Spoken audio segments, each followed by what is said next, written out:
नमस्कार साथियों, स्वागत है आप सभी का आपके अपने YouTube channel bound to education में। मैं बिरबल आप सभी का स्वागत करता हूं आज के इस वीडियो में, जो कि है सिंधु घाटी सभ्यता।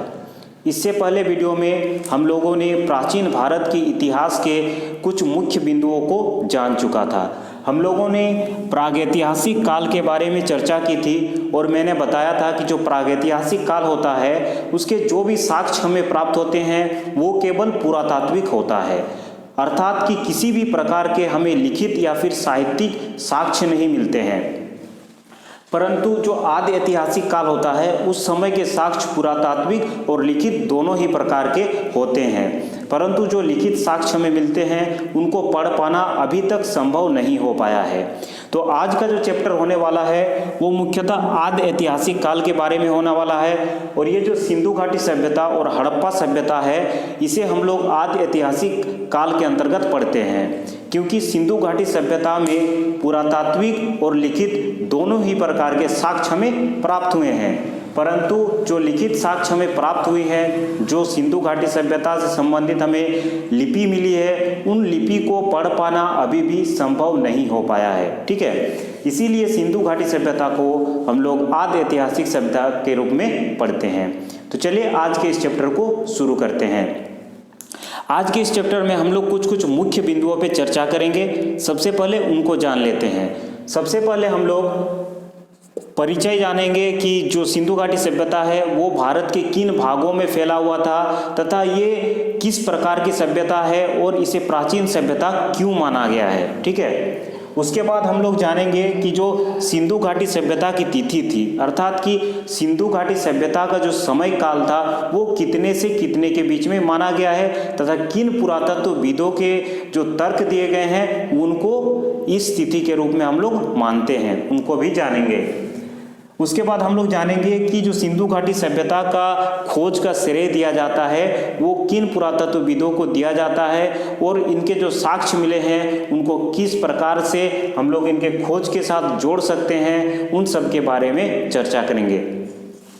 उसके बाद हम लोग दो प्रकार के मतों की चर्चा करेंगे, विदेशी मत और एक स्थानीय मत। ठीक है, कि उन लोगों का क्या मत था यहाँ के निवासियों के प्रति। ठीक है, उन सब के बारे में चर्चा करेंगे।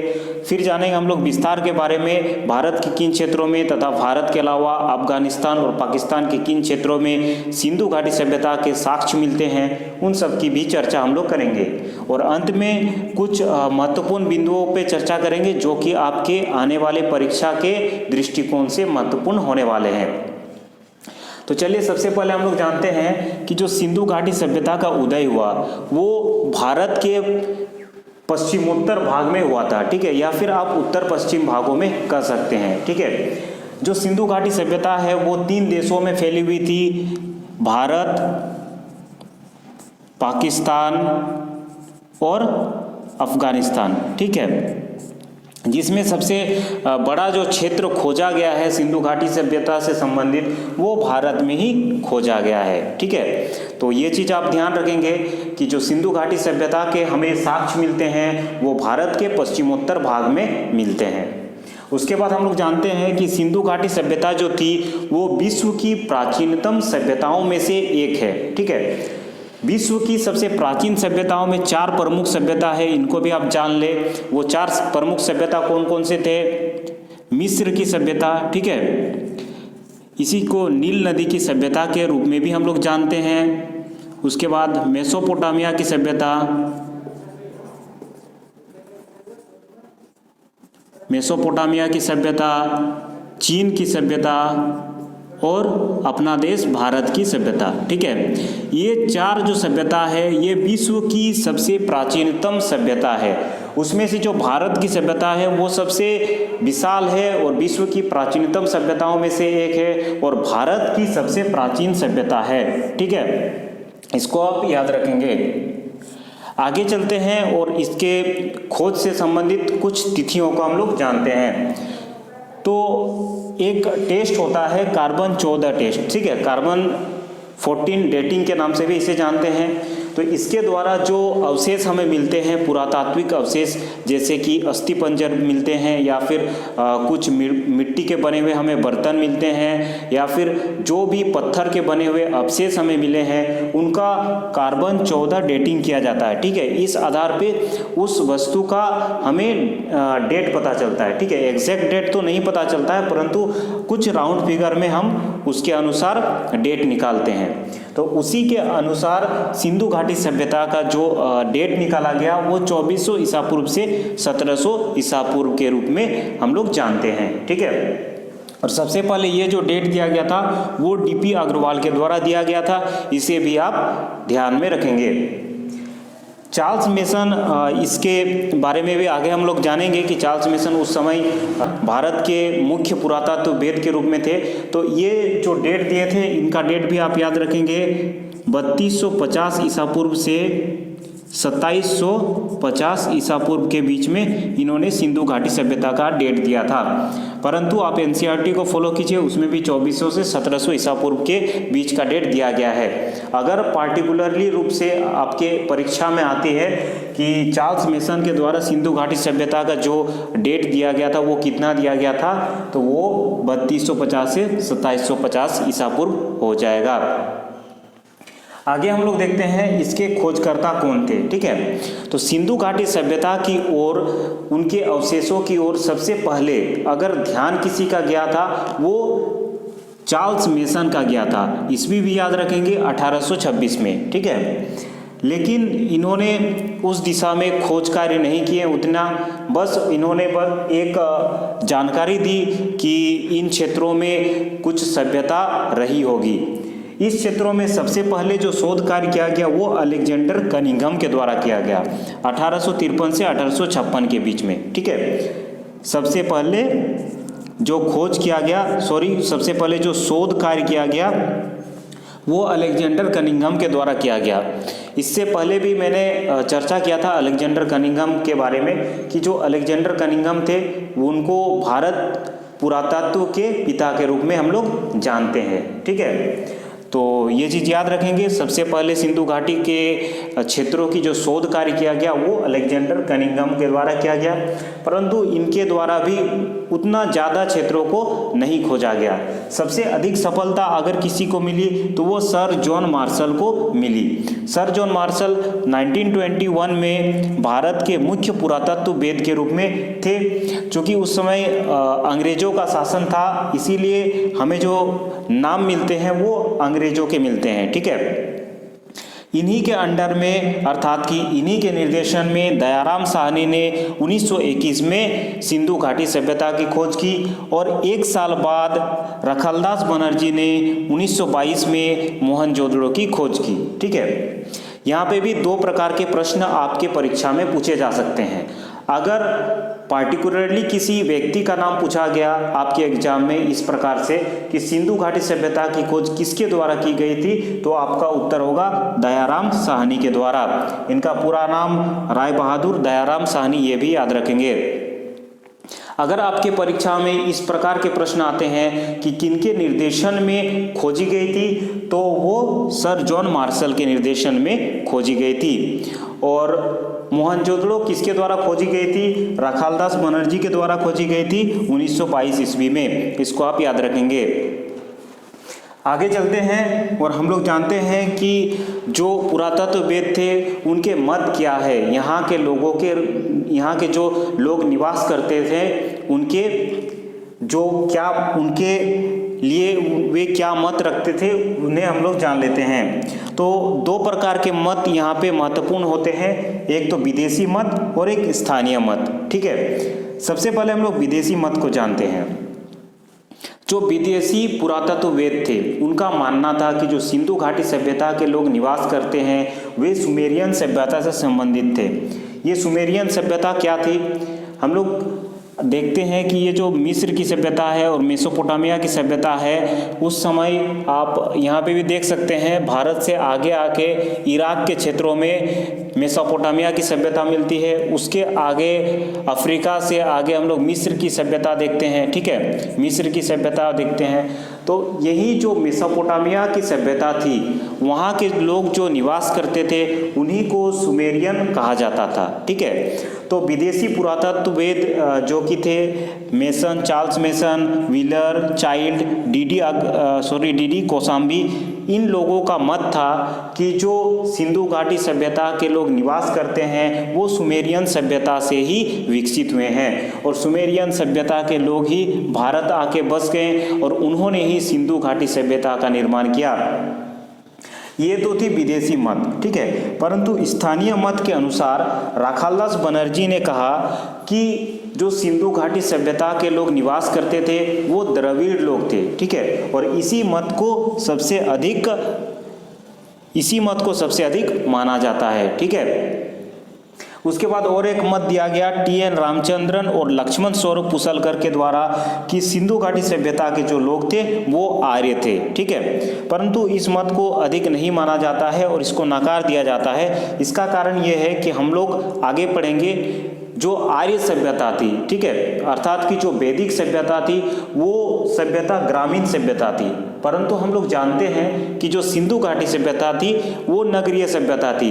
एक बार नगर विकसित होने के बाद पुनः ग्रामीण सभ्यता का विकास किस प्रकार से हो सकता है, इसीलिए इस मत को नकार दिया जाता है। परंतु आपके परीक्षा के लिए आप इसे याद रख सकते हैं कि टी.एन. रामचंद्रन और लक्ष्मण स्वरूप पुसल के द्वारा कहा गया कि जो सिंधु घाटी सभ्यता के लोग निवास करते हैं वो आर्य थे। ठीक है, चलिए एक बार मैं जितने भी बिंदुओं को पढ़ा हम लोगों ने उन्हें एक बार दोहरा देता हूं ताकि आपके दिमाग में किसी भी प्रकार का कोई कंफ्यूजन ना रहे।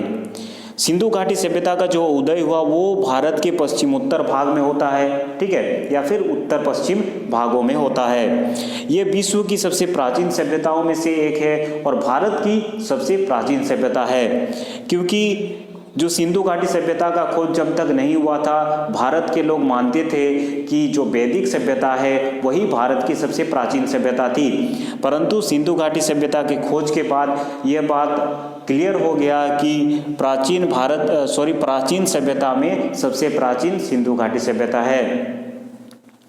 उसके बाद इसकी तिथि को देखते हैं। ये 2400 ईसा पूर्व से 1700 ईसा पूर्व के बीच में माना गया है। अगर आपके प्रश्न में आते हैं कि किस आधार पर ये निकाला जाता है तो ये कार्बन 14 डेटिंग के आधार पर हम लोग अवशेषों का अध्ययन करके निकालते हैं। ये डेट जो दिया गया था वो डी.पी. अग्रवाल के द्वारा दिया गया था। चार्ल्स मेसन का भी डेट आप याद रख सकते हैं 3250 से 2750 ईसा पूर्व के बीच में। चार्ल्स मेसन कौन थे? भारत के प्रमुख मुख्य पुरातत्ववेद के रूप में थे। ठीक है, खोजकर्ता में अगर आपके प्रश्न में आता है कि सबसे पहले सिंधु घाटी सभ्यता की ओर किनका ध्यान गया था तो सबसे पहले चार्ल्स मेसन का ध्यान गया था 1826 ईस्वी में। उसके बाद अलेक्जेंडर कनिंघम वो पहले व्यक्ति थे जिन्होंने सिंधु घाटी सभ्यता के संबंध में शोध कार्य किए 1853 से 1856 के बीच में। इन्हें उतनी ज़्यादा सफलता नहीं मिली। अधिक सफलता का श्रेय अगर किन्हीं को दिया जाता है तो सर जॉन मार्शल को दिया जाता है, जो 1921 में सिंधु घाटी सभ्यता का खुदाई प्रारंभ किया। इन्हीं के नेतृत्व में सिंधु घाटी सभ्यता को खोजने का श्रेय दिया जाता है दयाराम साहनी को, जो कि 1921 में सिंधु घाटी सभ्यता को खोज निकाला। और एक साल बाद ही राखालदास बनर्जी के सर जॉन मार्शल के नेतृत्व में ही राखालदास बनर्जी ने मोहनजोदड़ो को खोजा, जो कि 1922 में खोजा गया। ठीक है, आप याद रखेंगे कि जो मोहनजोदड़ो है इसका जो शाब्दिक अर्थ होता है वो मृतकों का टीला होता है, इसे भी आप याद रखेंगे। दो प्रकार के मत यहाँ पे प्रचलित है, एक विदेशी मत और स्थानीय मत। विदेशी मत के अनुसार कुछ पुरातत्ववेद थे विदेश के, जैसे कि Charles Masson, Wheeler, child, DD. Kosambi. इनका मानना था कि जो सिंधु घाटी सभ्यता के लोग निवास करते थे वो सुमेरियन सभ्यता से संबंधित थे। परंतु स्थानीय मत के अनुसार राखालदास बनर्जी ने कहा कि जो सिंधु घाटी सभ्यता के लोग हैं वो द्रविड़ लोग थे, और टी.एन. रामचंद्रन और लक्ष्मण स्वरूप पुसलकर का मानना है कि सिंधु घाटी सभ्यता के लोग आर्य लोग थे। ठीक है, आगे चलते हैं और हम लोग जानते हैं कि सिंधु घाटी सभ्यता का जो विस्तार था वो किन किन क्षेत्रों में था। सबसे पहले यहाँ आप भारत के मानचित्र को देख सकते हैं। तो सिंधु घाटी सभ्यता का सबसे जो दक्षिणतम बिंदु था, ठीक है, वो दायमाबाद था, जो कि महाराष्ट्र में था। ठीक है, भारत के महाराष्ट्र में दायमाबाद सबसे दक्षिणतम बिंदु था। उसके बाद सबसे जो उत्तरी बिंदु था वो मंदा था, जो कि जम्मू कश्मीर में स्थित है। ठीक है, इसका जो पूर्वी बिंदु है वो आलमगीरपुर है, जो कि उत्तर प्रदेश में फैला हुआ है। उसके बाद इसके जो सबसे पश्चिमतम बिंदु है सूतकागेडोर, ये बलूचिस्तान में है। ठीक है, इन चीज़ों को आप याद रखेंगे। यही चार बॉर्डर का निर्माण करते हैं। आप इस प्रकार से इसको मिला सकते हैं। ठीक है, इस प्रकार से। और ये जो पूरा क्षेत्र है ये सिंधु घाटी सभ्यता का क्षेत्र आता है, जिसमें से उत्तर में मंदा, इसके जो पूर्व में है, पूर्व में आलमगीरपुर जो कि है उत्तर प्रदेश में, फिर दायमाबाद महाराष्ट्र में, और इसके जो सबसे पश्चिमतम बिंदु है सूतकागेडोर, ये बलूचिस्तान में स्थित है। ठीक है, अब जान लेते हैं सूतकागेडोर जो है ये दास्क नदी के किनारे है, ये भी आप जान ले। मंदा जो है ये चिनाब नदी के किनारे आती है, और आलमगीरपुर जो है ये हिंडन नदी के किनारे आती है, और दायमाबाद जो है ये गोदावरी नदी के किनारे पड़ती है। ठीक है, आप अगर पश्चिम से पूरब की ओर इस क्षेत्र को देखेंगे तो ये 1600 किलोमीटर इसका क्षेत्र है, तथा ऊपर से नीचे अर्थात कि उत्तर से दक्षिण की ओर अगर देखेंगे तो ये 1400 किलोमीटर की दूरी यहाँ पे होती है। और इसको मिला के टोटल 13 लाख वर्ग किलोमीटर पर ये सिंधु घाटी सभ्यता फैली हुई थी। कुछ किताबों में आपको 15 लाख वर्ग किलोमीटर भी मिलेंगे, क्योंकि जैसे जैसे शोध कार्य हो रहे हैं, जैसे जैसे खुदाई हो रही है, कुछ क्षेत्र मिलते जा रहे हैं, इसीलिए किसी किसी किताब में आपको 15 लाख वर्ग किलोमीटर भी देखने को मिल जाएंगे। लेकिन एनसीईआरटी में 13 लाख वर्ग किलोमीटर है, इसीलिए आप एनसीईआरटी को फॉलो करें। उसके बाद ये भी जानते हैं कि ये जो सिंधु घाटी सभ्यता है ये हम लोगों ने चर्चा की कि 3 देशों में फैला हुआ है, भारत, पाकिस्तान और अफगानिस्तान, जिसमें से भारत में सबसे अधिक स्थल 900 से अधिक स्थल भारत में है। पाकिस्तान में लगभग 500 से 600 स्थल खोजे गए हैं, और अफगानिस्तान में केवल 2 ही स्थल ऐसे मिले हैं जो कि सिंधु घाटी सभ्यता से संबंधित थे। जिस समय सर जॉन मार्शल ने सिंधु घाटी सभ्यता का खुदाई प्रारंभ किया, केवल 40 से 50 क्षेत्र ही खोजे गए थे, परंतु वर्तमान में सिंधु घाटी सभ्यता के लगभग 1500 से भी अधिक के स्थल खोजे गए हैं, जिसमें से सबसे अधिक हमारे देश भारत में खोजे गए हैं। भारत की बात करें तो सिंधु घाटी सभ्यता जम्मू कश्मीर में फैला हुआ है, उसके आगे अगर आएंगे पंजाब में, उसके बाद उत्तर प्रदेश में, फिर इस क्षेत्रों में राजस्थान के क्षेत्रों में फैला हुआ है, गुजरात के क्षेत्रों में फैला हुआ है, और महाराष्ट्र के क्षेत्रों में सिंधु घाटी सभ्यता फैले हुए हैं। इनके बारे में हम लोग नेक्स्ट वीडियो में डिटेल में चर्चा करेंगे कि किन किन क्षेत्रों से क्या क्या साक्ष्य हमें मिलते हैं। आज हम लोग कुछ महत्वपूर्ण विशेषताओं के बारे में जान लेते हैं जो कि आपके परीक्षा के संबंध में पूछे जा सकते हैं। ठीक है, सबसे पहले हम लोग देखते हैं कि जो सिंधु घाटी सभ्यता है ये आदि ऐतिहासिक सभ्यता है। इसमें चित्रलिपि मिली है और इनकी अपनी सभ्यता भी मिली है, परंतु उन चित्रलिपियों को और सभ्यता में जो भी हमें लिखित साक्ष्य मिले हैं उनको अभी तक पढ़ पाना संभव नहीं हो पाया है। ठीक है, इसीलिए इसे आदि ऐतिहासिक सभ्यता के रूप में हम लोग जानते हैं। और एक चीज़ हम लोग जानते हैं कि ये कांस्य काल के रूप में आती है, क्योंकि हम लोग जानते हैं कि जो प्राचीन भारत है इसे 3 भागों में हम लोग विभाजित किया था। 3 भाग कौन कौन से थे? पाषाण काल, कांस्य काल और लौह काल। ठीक है, तो सिंधु घाटी सभ्यता जो है वो कांस्य काल के अंतर्गत आता है, क्योंकि सिंधु घाटी सभ्यता में जो धातु का उपयोग हमें मिलती है वो कांस्य धातु का उपयोग मिलती है। ये जो कांस्य धातु होता है, ये कांस्य धातु जो होता है ये टीन और तांबा का मिश्र धातु होता है। ठीक है, इसे भी आप याद रखेंगे। इसकी जो लिपि मिली है उसे अभी तक पढ़ा नहीं जा सका है, हो सकता है भविष्य में उस प्रकार के खोज हो और पुरातत्वविद इसे पढ़ पाए तो इसे आद ऐतिहासिक से हटा के ऐतिहासिक में रख दिया जाएगा। आगे हम लोग देखते हैं कि जो सिंधु घाटी सभ्यता थी वो नगरीय सभ्यता थी। ठीक है, नगरीय सभ्यता से क्या अर्थ है इससे पहले हम लोग जान लेते हैं। दो बिंदुओं को आप जान ले, एक नगर और एक शहर।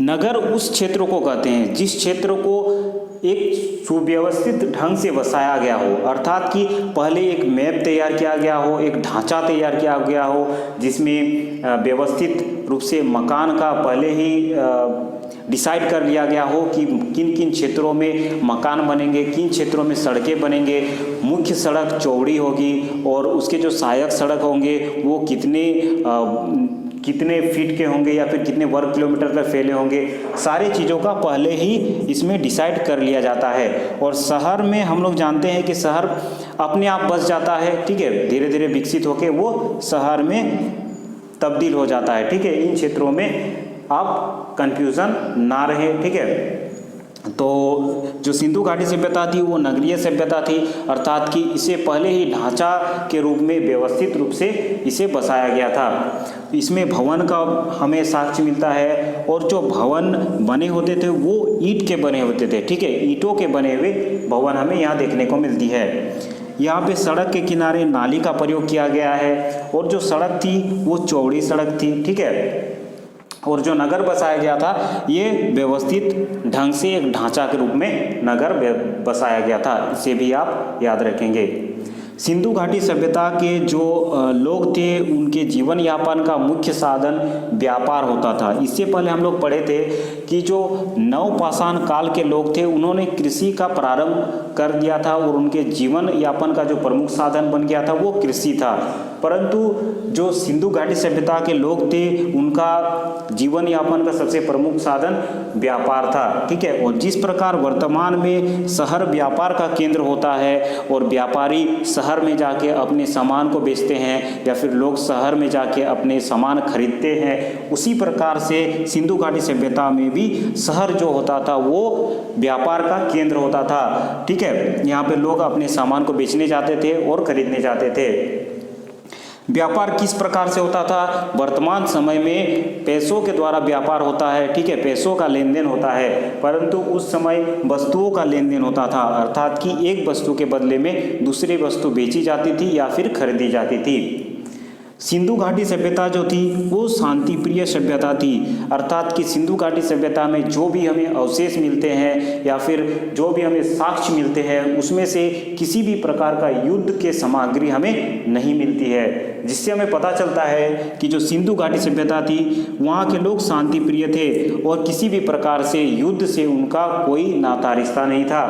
क्योंकि हम लोग आगे पढ़ेंगे कि मुगल काल में, फिर मौर्य काल में, गौतम बुद्ध के काल में युद्ध ही प्रधान होता था राजा बनने के लिए या फिर किसी क्षेत्र को जीतने के लिए युद्ध किया जाता था।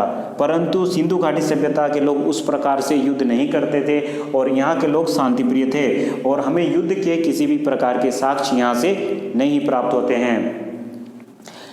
विस्तार के बारे में मैंने पहले भी बताया कि जो सिंधु घाटी सभ्यता का विस्तार है वो कई बड़े क्षेत्रों में, विशाल क्षेत्रों में लगभग 13 लाख वर्ग किलोमीटर पर फैला हुआ था, जिसमें से 3 देश आते हैं, भारत, पाकिस्तान और अफगानिस्तान में।